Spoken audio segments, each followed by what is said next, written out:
most part, Contextual has generally been known as a tactic to reach audiences in, relevancy, primarily around words or keywords or semantics and things of that nature, right? Someone comes in, they want to sell IT infrastructure, they want to be on any article that's about IT infrastructure. Mario Diez is the adtech DJ who swapped mixing beats for untangling programmatic chaos.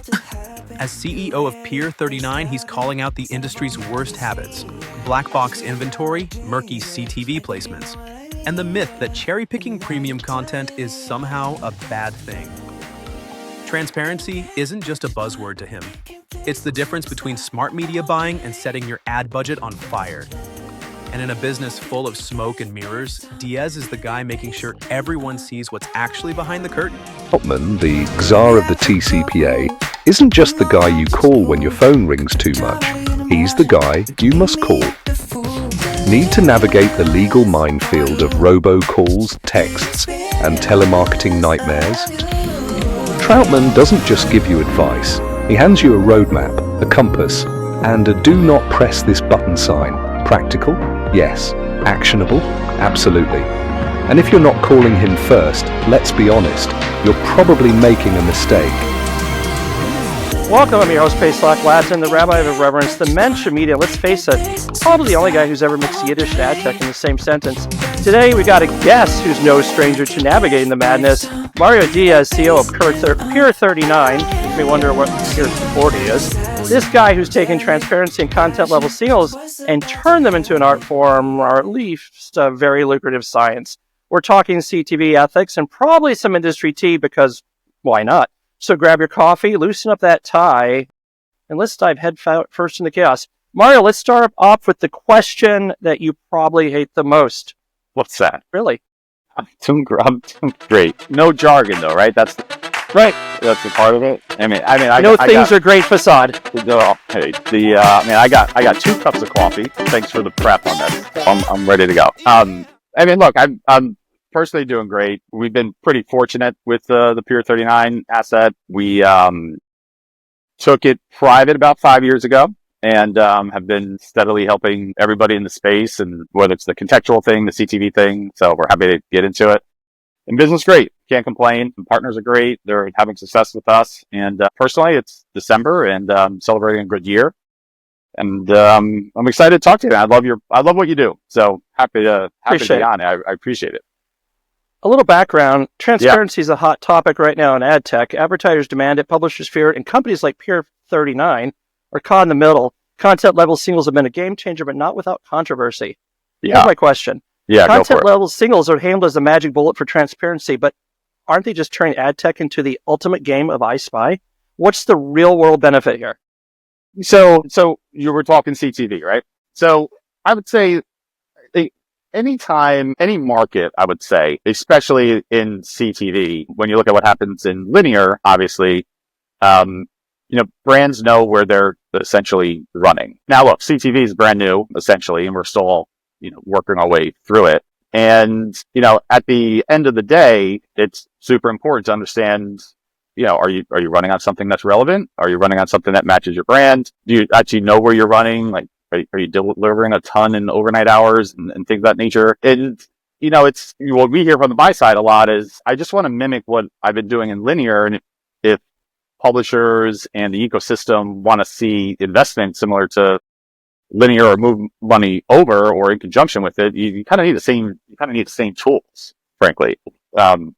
It's a steady march. I think the whole industry will get there at some point, and we're obviously helping along. You're gonna see me shine, shine, shine, shine. Walking on beams of light, light, light, light. You're gonna see me shine, shine, shine, shine. I can't help myself, no.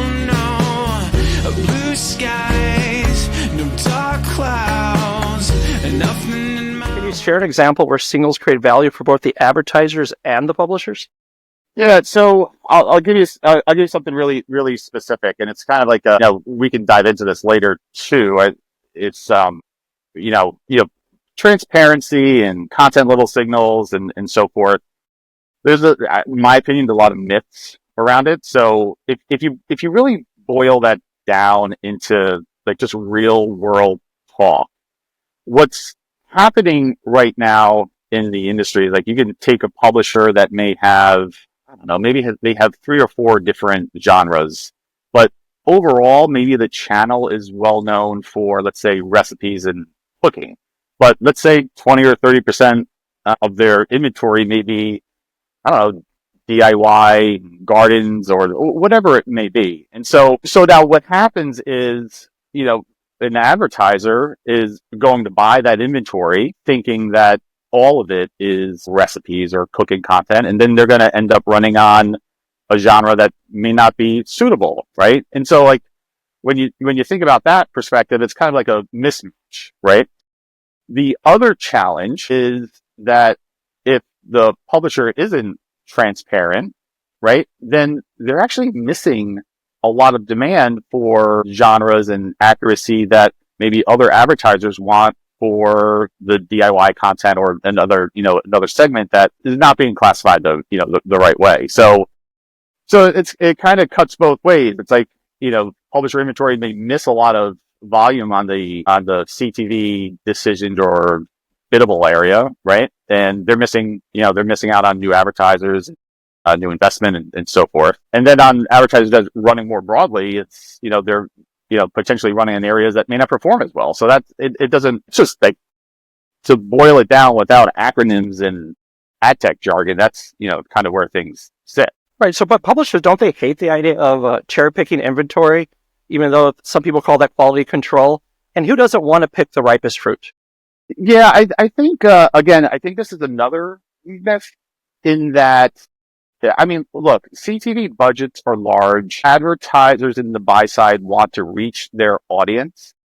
I don't think if you asked any advertiser that they only want to buy one show or one piece of content, they want to reach they want to reach an audience, right? People used to buy one show. They did, yeah. I mean, you're going back. I mean, we've both been in the industry for a while, right? So that follows what show does the CEO watch? Let's make sure that we buy that show. Or what out of home signs does the CEO walk by on or drive by on the way to work? Let's buy that. So they see that.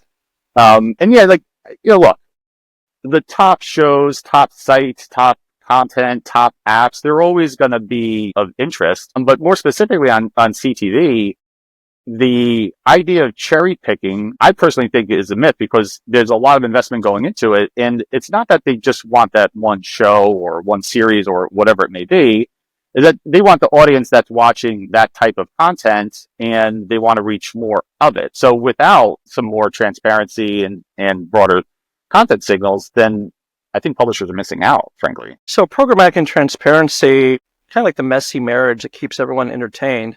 But do you think they'll ever get along, or will they remain frenemies? I think you have, in CTV specifically, and if you want to broaden this out beyond CTV, just let me know and I'll answer, yeah, let's focus on CTV. Thanks. I think look, for a market to thrive, if there's lack of transparency into any market, frankly, of what people are buying, you worry about the overall health and the continued growth at the levels that I think we are all excited about, right? Consumers are obviously spending more time on CTV. So I think at some point it's obviously part of the ecosystem. I think right now, in terms of the frenemy type of discussion, there's, you have like the top streamers as one segment that marry up to the top, let's say, Fortune 500 brands. And a lot of that market is transacted in upfronts. CTV is included in their linear upfronts and so forth, and they're doing direct buys and things of that nature. I think where this really gets interesting is for advertisers 501 and beyond, and all of the new entries from advertisers coming into being able to buy CTV efficiently. And I mean, look at sight, sound, and motion. What advertiser wouldn't want to do that efficiently? Whether you're a small advertiser in, a small market in the middle of the country or so forth. So I think there's kind of like two different essentially two different markets. And now, that's true. There's also a growing trend where, there's a lot of CTV being transacted programmatically. And once decision media becomes more of a staple, then you're going to need more signals either to optimize or to know where you're running and what controls it you frankly need. So, I mean, look, go ahead. Here's a other question. What do you say to those people that think that brand safety is like a creative buzzkill? I think of and this is obviously not CTV. I think of Jezebel, for example, which almost shut down for a couple of weeks just because they couldn't get advertisers. And, so are we protecting brands, or do you think we perhaps smothering content that's a little edgy? Yeah, I think, you got to take this in parts. CTV we can push off to something else, because I don't think safety, like, is a brand safe in CTV is a concern, because CTV is generally a safe environment, across the board. It's more so that what's sensitive or unsuitable for a particular campaign, right? And that may be more so. Like, I'll give you a solid example. If there's a movie that's rated R and has profanity or nudity, sexual content, whatever it may be, in linear, if that's running, all that's stripped out. Curse words are stripped out. The scenes are stripped out. In CTV, that doesn't happen all the time. And so if you're buying broadly in CTV, an advertiser that does not want to run next to that or inside of it or be part of it, there's risk there from, delivering a Pampers or a family ad next to something that's, a little bit sensitive. So I think CTV is generally a safe environment. It's more of a suitability and quality type thing from that side. As it relates to the display market, again, I think it's more for, look, brand safety and suitability is in the eyes of the buyer. I do think there's a lot more work we can do, and this is probably a whole separate podcast, of what the nuances are for brand suitability and quality journalism, news, and so forth. So I just think there's a lot of legacy practices that have been used for the last 15 years that need to be updated. And frankly, we do a lot of that with brands to help open up inventory. We can surely get into that and some examples if you want to get into it. But yeah, I agree. It'd be a whole podcast. So yeah, as much as I like talking about transparency, let's talk about the elephant in the room. Yeah. Or talk about cookies, or more accurately, the lack of cookies. I don't think I have to tell anyone about the background of cookies at the point. Yeah. So first-party data is being hyped as the savior of advertising, but doesn't that just leave smaller players fighting for the crumbs? So you're talking about smaller players as it relates to publishers, right? For the most part, advertisers, or publishers. Yeah, I think the reality. Look, I think first-party information and accuracy and using that to inform your programmatic targeting is always going to be a thing, right? Like, even before we got on the podcast, we talked about some of our history, and there's always been a lot of how do you reach your customers? How do you start there and then understand what's important to them and how do you reach them and so forth. The cookie thing is, for me, is fascinating because, almost half of the open web is cookieless anyway at this point. I think the bigger challenge on cookies is that a lot of the systems are built on reporting against it and optimizations against it. And we see this all the time where, campaigns are running 80% across Chrome because it's cookied when they're not by any direction, but they're avoiding Safari audiences, which is a very valuable audience. So I think to your question specifically, why is it a valuable audience? Why is Safari more valuable? I didn't say it was more valuable. I just said it's a valuable. Okay. Yeah, it's a valuable audience. Look, maybe it's not for some advertisers compared to an audience that's going through Chrome and so forth. But no, I was just curious if there's any studies about like maybe Safari's more tech savvy. No, I haven't seen. If we want, like after this, we can look up audiences for iPhones versus Android. I'm sure there's some different demographics and so forth. I think for the most part, it's just not balanced. Frankly, that's the thing. It's like if Safari is 45% of traffic, and you're delivering 80 or 90% on Chrome because that's where the cookies are being optimized for performance and attribution, then that's it's just not balanced. So you've said that people do contextual wrong all the time. What's the most facepalm worthy example you've seen? And I'm picturing ads for luxury watches running on Cartoon Networks. So I appreciate that question. My answer. So let's talk about like the contextual wrong, and I think for the most part, contextual has generally been known as a tactic to reach audiences in relevancy, primarily around words or keywords or semantics and things of that nature, right? Someone comes in, they want to sell IT infrastructure, they want to be on any article that's about IT infrastructure, cloud, and so forth, right? They put a couple keywords in and what have you. When I say I think a lot of people are doing contextual wrong, I think they're doing it in a limited fashion. And the example being is that audiences are spending time on more than what you may think is, relevant, right? And we've taken it upon ourselves to build tools to say, all right, well, let's launch some efforts and understand which contextual environments perform the best or have the highest attention, or how does that relate to viewability? And then the other thing I think is really important on like just the broader contextual thing is still they're looking at it as too narrow of a focus, where when we look at context, it's the context, it's the semantics, it's the sentiment of the page, but there's all these other signals of like how many ads are on the page. Is it a quality environment, right? Is it in a geo that's relevant to you? And so I think context is a much broader thing. And that's why I say when people are doing context wrong, they're focusing too narrow, or they're not thinking about the contextual area. And yes, I don't necessarily think I have a specific example of context gone wrong. I remember years ago, there was something that happened with one of the major portals, and their ads were running next to a sports article. This was before my time at Peer39. The ads were running next to a sports article that had a picture of the 404 in like left field of a baseball stadium, and the company was just down for like a few hours. That's hard to I see that banks all the time. Yeah. You drive by a bank and their screen is down. Yeah. So the other half of the equation is creative, though. Are we finally getting contextual appropriate ads? Or are we still going to slap generic stuff up?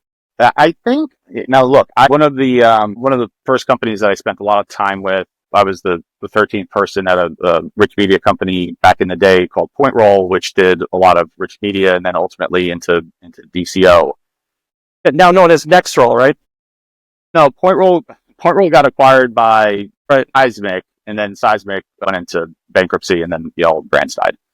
I actually pulled Peer39 out of Seismic. Yeah. So like this is a flag I like to wave.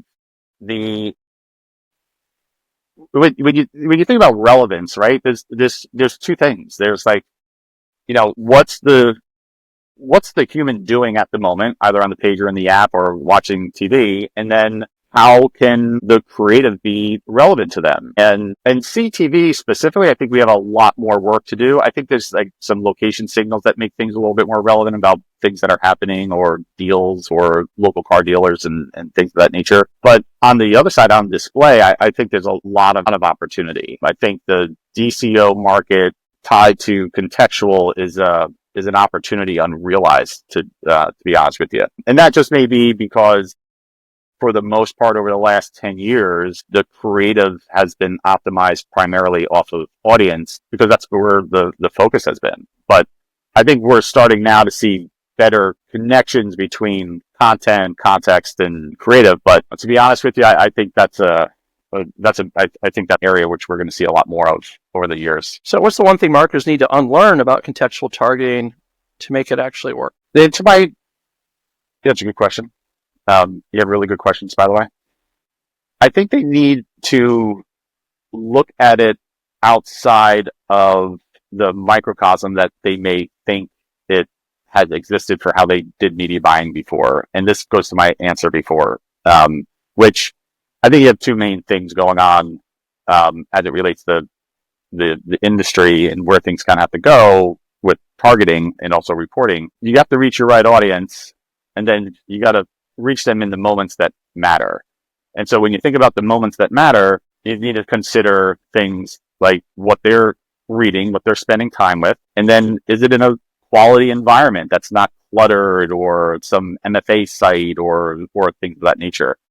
So I think advertisers kind of need to unlearn this legacy of just being in if they're marketing IT services, just only being on IT content, and broaden the aperture to learn where else those types of audiences exist, and work with partners that can help them identify that. But I think you got to broaden things out to think of context as a multi-signal environment, whether it's sentiment or the quality of the environment or the quality of the programming and things of that nature. I know that's a little broad, but it's kind of... Yeah, we'll go back a little bit to CTV, a land of myths, drama, and occasionally results. Okay. Is CTV either the golden child of advertising or the Wild West? It either is the golden child of advertising or the Wild West, depending on who you ask. What's the biggest myth about CTV that makes you want to bang your head against the wall? Well, I mean, I think it's the transparency conversation, to be honest with you, and the content level control. Markets grow. Does it actually? Here's my question then, I guess. Yeah. Does it actually kill programmatic?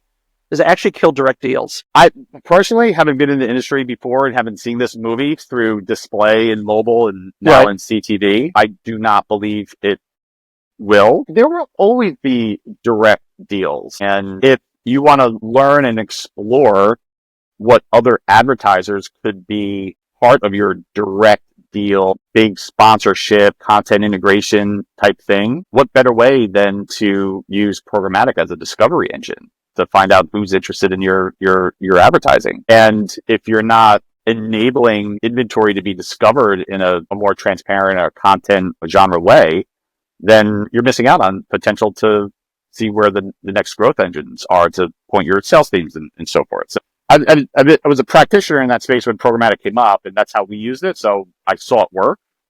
But we're talking about a lot of money for the video advertising. And so your question about the CTV being the golden child, I don't know if it's necessarily CTV, but I would just say sight, sound, and motion is always the golden child of advertising. Right now, You mentioned genre targeting. Does it actually work?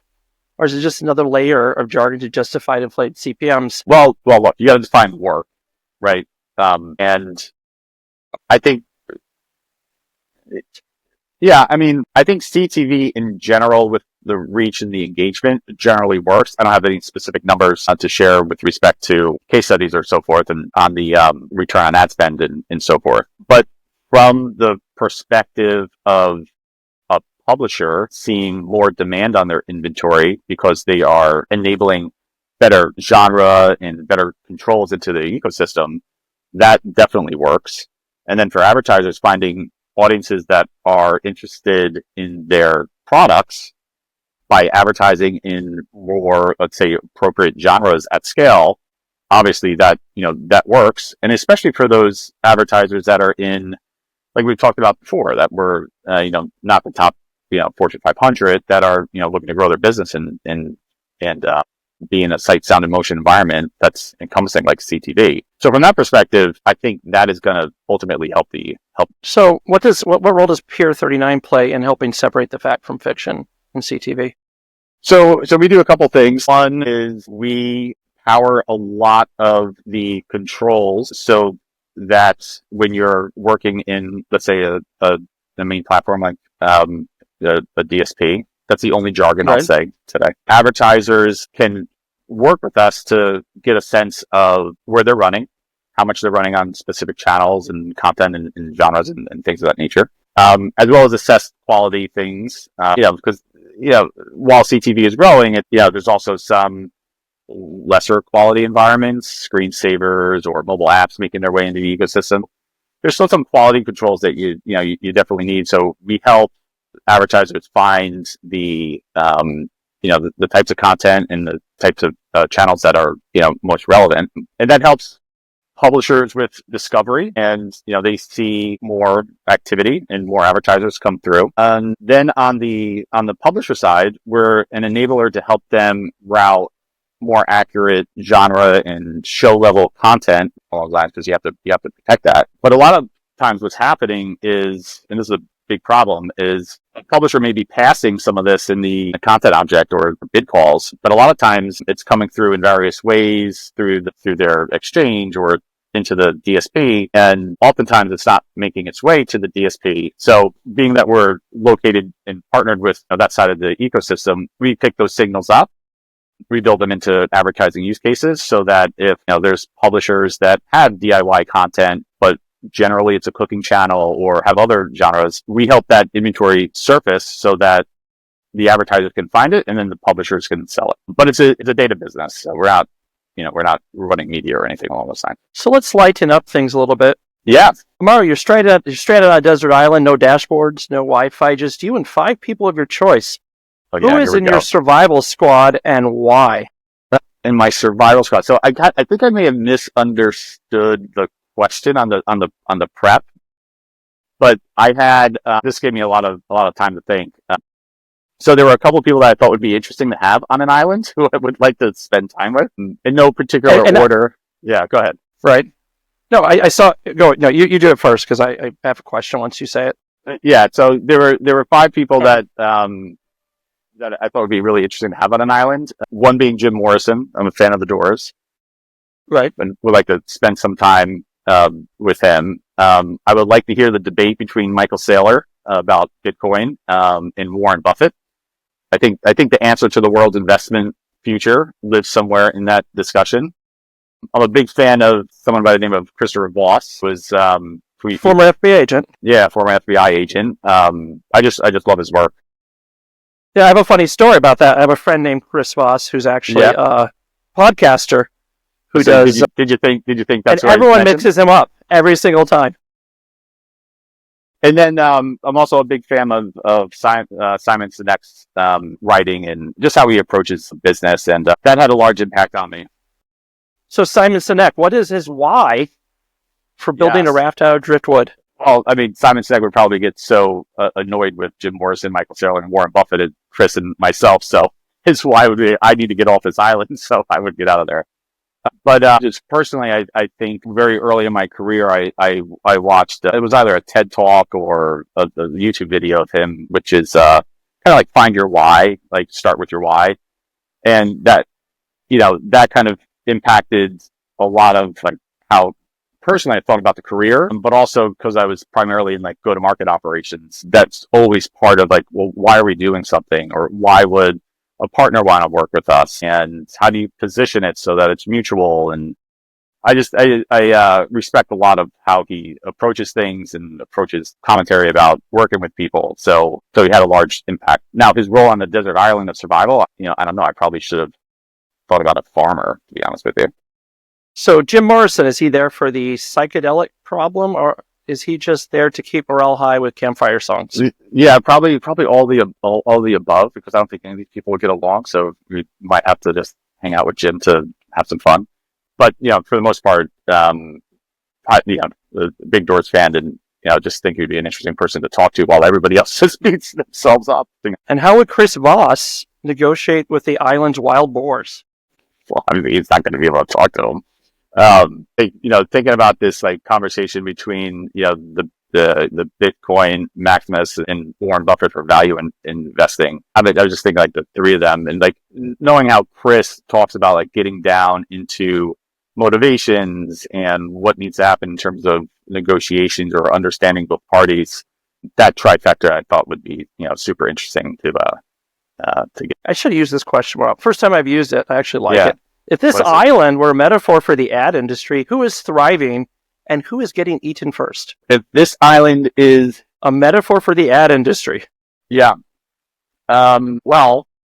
Not specific people. You no. want to eat Jeff Green or something? That'd be very Jeff's a great partner. It was, he was actually super helpul early on when I was more like generalizations, yeah. like maybe curation companies will be eaten or something. I think on the island you have the big platforms. Number one, right? So you have Google and Meta, as the primary ones. And then I think on the opposite end of the island, you have the CTV ecosystem. So then that's kind of like functioning. That's not necessarily a walled garden. So it's like another part of the island.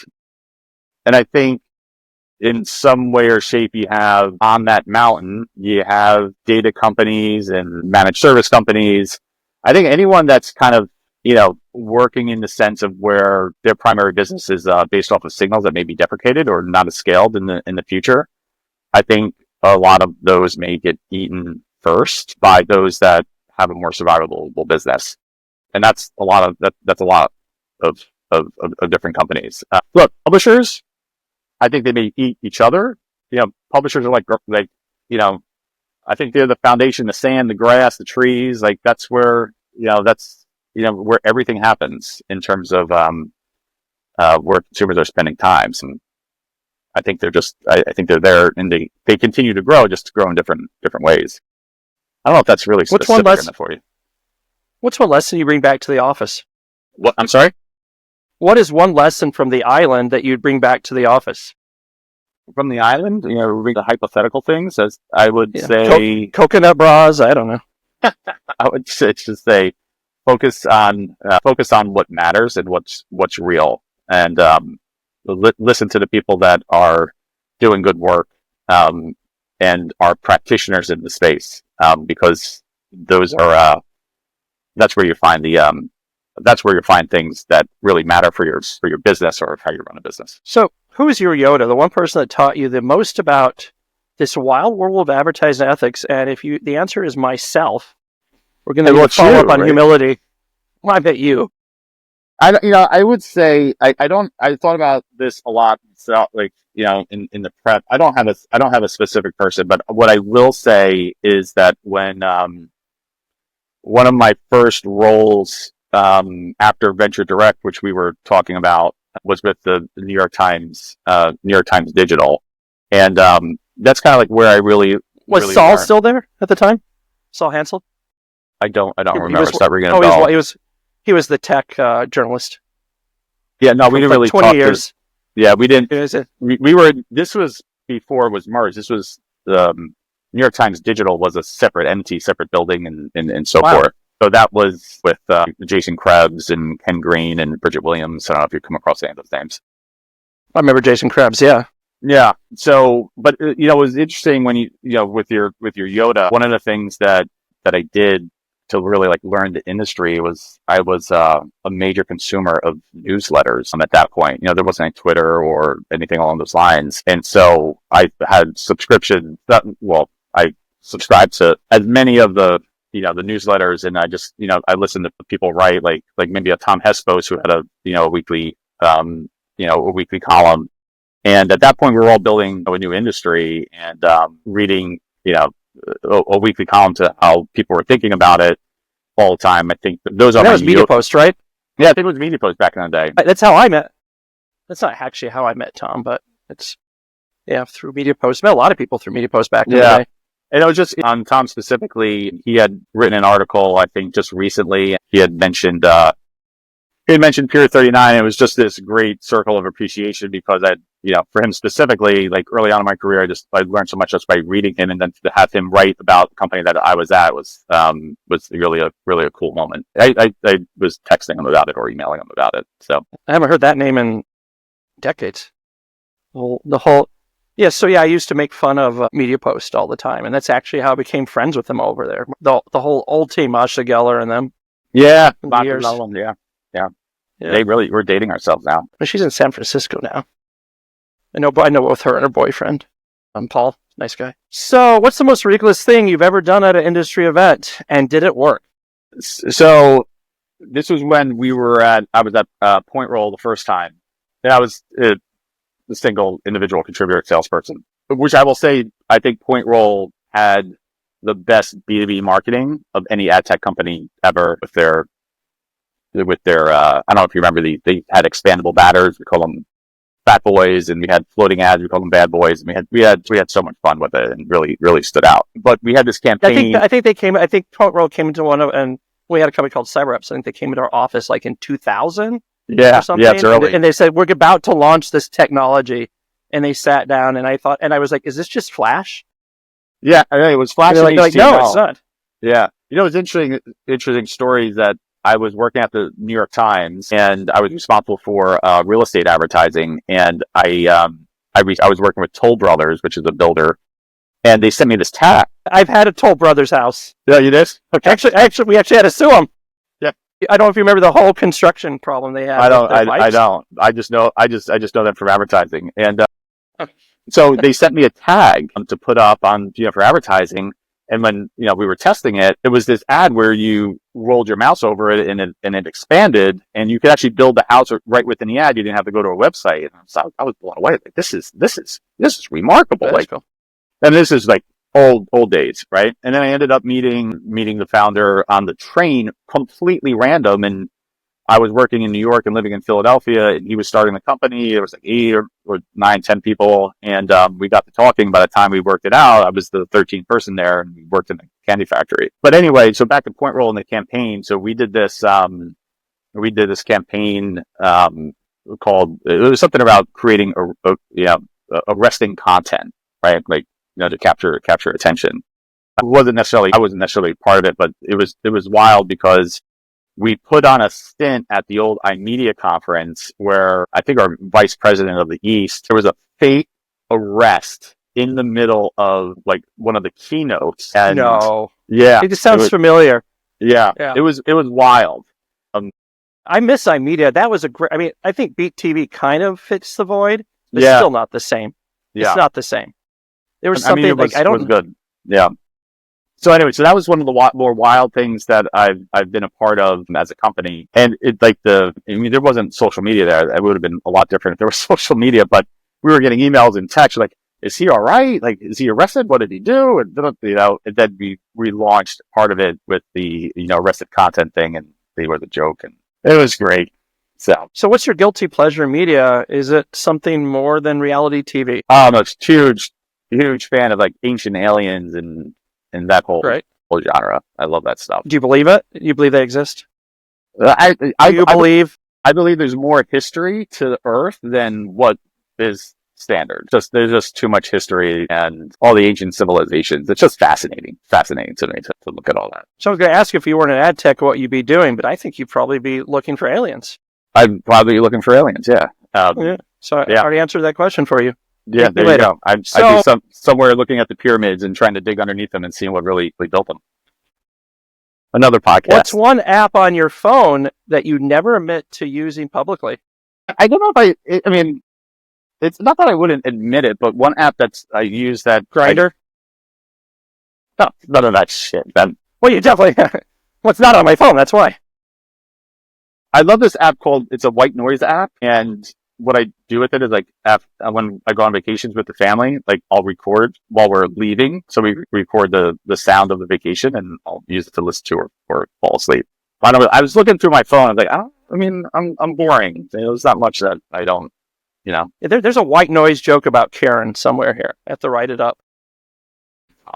So what's the one thing about you that would completely surprise people? I think some of the close friends know this, but a lot of people don't know. I used to be a DJ and avid house music, progressive house fan, and still like love Chicago style, old style, or like it was. Yeah, I mean, it was. We're 20 years ago, and still would carry records, to play on actual turntables. So yeah, like that kind of style. 2 more questions. What's the one question you've never been asked in an interview, but you secretly wish someone would ask you? That question. it would be that question. It's hard to, I don't necessarily have a question that. Yeah. So I feel like I think it was Lou Pascalis said that a lot of my questions are performative. He just refused to answer them. It's kind of funny. Yeah, it's a tough one to answer. Because you have the context of the interviewer and you have the audience and you have those things. And last of all, when you look back at this interview in 3 months, what would make you say this was a home run? Well, I mean, I personally just enjoy getting... No, I'm still here. I hear music. Well, you do? It should be muted. Weird. Go ahead. Well, personally, it's been a home run just getting to know you the first time that we're sitting down. And I think a home run for this would be, that we both hear from, our mutual audiences and said, no, this was helpful. This was insightful. And maybe it's called for some further deep dives into the space. So from that perspective, I think that's, we'll All right, it's a wrap on Mario Diez. He's the guy making sure you actually know where your ad dollars are going, not just blindly throwing them into the abyss. He's cutting through the noise and proving that transparency isn't a buzzword, it's the only way forward. If the industry wants to avoid flaming out on bad buys and wasted budgets, it's time to take a page from Diez's playbook. And let's not forget the real MVPs keeping this conversation alive. Troutman Amin LLP, Incremental, and Rembrandt. They're not just sponsors, they're making sure we can keep digging into the good stuff without all the fluff. So here's the deal. Stay bold, stay curious, and for the love of all that's sacred in ad tech, know more than you did yesterday. See you next time. Bye.